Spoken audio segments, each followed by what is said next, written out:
Hey, welcome to Half the Battle. I thought I'd try something new on the channel, some extra content. So on Saturdays, whenever I feel like it, I'm releasing short videos talking about a single toy for just a few minutes at most.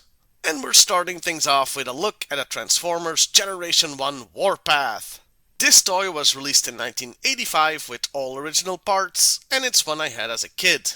He has a simple yet elegant color scheme of predominantly red with some silver and black eyes. He's a tank, so they have seen some stuff. He has articulation at the shoulders so his arms can move up and down, and I can't really call it his head or neck. His turret can move 360 degrees, so he can look everywhere. As part of the transformation process, he's also got articulation at the ankles, I guess you could call them. Transformation is very simple. That which we could generously call his legs fold back and down. Then you align his arms and slide his front and back together. You move the turret and fold that down, then finally fold down his head. And voila, instant tank. Though you can't always keep his head visible as it adds a neat little look to the toy. In tank mode, he's got 3, not 4. 4 wheels on a tank would just be silly, so 3 wheels, meaning he can actually roll like a little toy car would.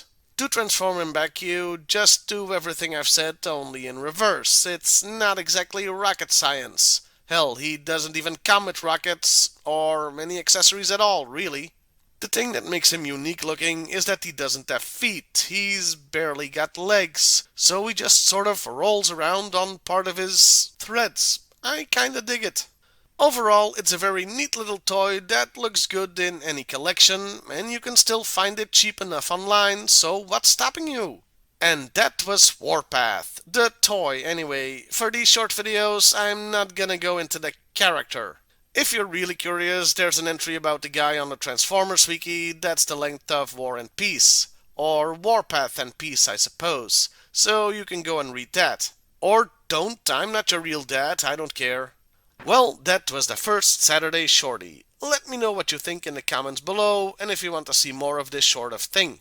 I mean, I'm still gonna do whatever the hell I want on this channel. My 3-hour-long Danganronpa videos that nobody watches should be enough evidence of that. But I still want to hear your opinions.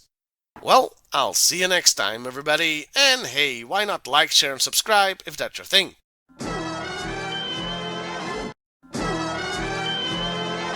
Hey, welcome to Half the Battle, and welcome back to Saturday Shorties, where I take a quick look at a single toy. Today, it's Transformers Generation 1 Beachcomber. You may have noticed that so far all of these videos have been on the mini-bots. I do this not because it's easy, but because, actually, no, that's exactly why I'm doing these, because it's easy.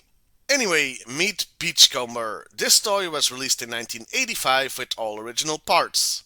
And on a personal note, this was actually the first Transformer I ever got, so he holds a special place in my heart.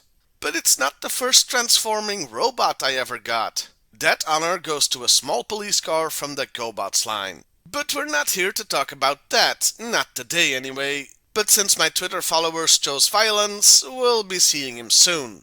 Today, however, we're talking about Beachcomber. Like with all minibots so far, I love the simple but excellent color scheme. Blue and silver with a bit of black. All of these guys really look great without going overboard with the colors. The only robot-specific articulation he has is in the arms. They can rotate 360 degrees.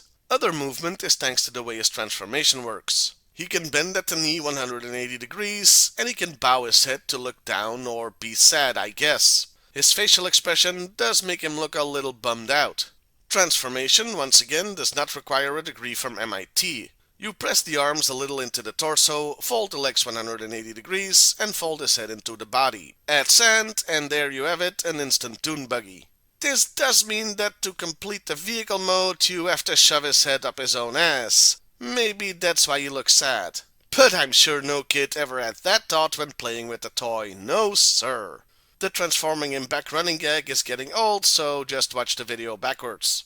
It's a nice and distinct little vehicle mode that can really roll. The rub sign is on his hood, meaning it's on his foot in robot mode, but upside down. Look, they had to make a choice here. It was either going to be upside down in robot mode or in car mode, and since it's far more prominent when he's a buggy, I don't think they spent countless hours in meetings agonizing about that decision. Detailing is absolutely wonderful for such a small toy. I mean, they gave it headlights. There's a nice engine in the back, ribbed seating for her pleasure, and mesh on the arms. Though I'm told there are variants without that last bit. And that was Beachcomber. Overall, a great little toy everybody should have in their collection. Though, like I said, I'm biased because it was my first Transformer. Oh, and yeah, as far as the character goes, he's a hippie. Go read the Transformers wiki if you want to know more. It's a great site. I know I mention them every episode, but they don't sponsor me. Though if that It's Walkie guy wants to join my Patreon, I wouldn't object. Don't actually mention that to him.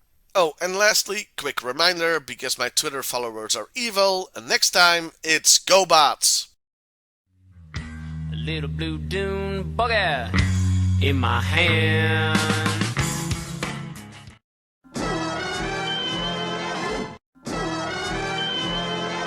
Hey, welcome to Saturday Shorties, where we take a short look at toys. On Saturdays, I feel there's no need for much further explanation.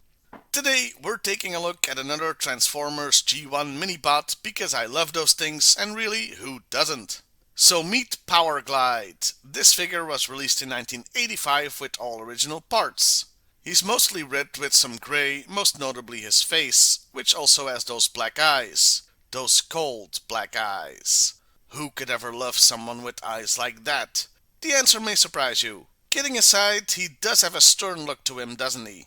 All in all, he's pretty unique looking.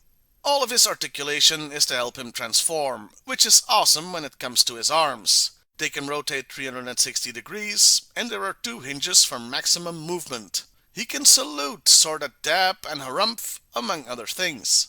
He can also rotate his head 360 degrees, so in theory he could look around, but those 2 slabs next to his head means he isn't getting much of a view. The part of him which, with a certain generosity of spirit we can call his feet, can move up and down, so you can pretend he's crouching, I guess.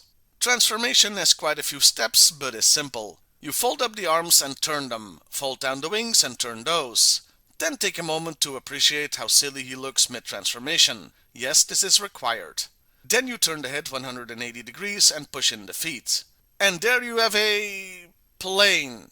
Yes, I know it's supposed to be an A-10 Thunderbolt or Warthog, but it only vaguely resembles that. The red color doesn't help, nor the small size. Now, the Cobra Rattler, that looks like an A-10. This thing, not so much. I always looked at it as a small sports plane, or considering what his arms look like transformed, a seaplane. Only with a tiny gun on it. Yeah, not that threatening, is it? Still, it's a charming little design, so I do think it looks good. It just doesn't look like what it's supposed to be. I still prefer him in robot mode though, where the only real problem comes from wear and tear due to age and use. This one has floppy wings, and I replaced a broken metal bar in the joint with a plastic thing. Yeah, this is another actual toy from my childhood. That's one of the reasons I love doing these shorties. Sometimes I can show you stuff from my actual past. Overall, it's another great little Transformer I'm happy to have in my collection. One thing I have to mention involves the name, Power Glide. It's okay, but it sounds like a lubricant for adult fun stuff. This isn't helped by there being a cartoon episode called The Girl Who Loved Power Glide. It's about a girl who loved Power Glide. If you'd like to know more about this forbidden love, and indeed about Power Glide himself, check out the Transformers wiki. It has everything. Well, everything Transformers related, I mean. I doubt you'll find a good banana bread recipe on there or something. Well, I'll see you next time, everybody. And hey, why not like, share, and subscribe if that's your thing?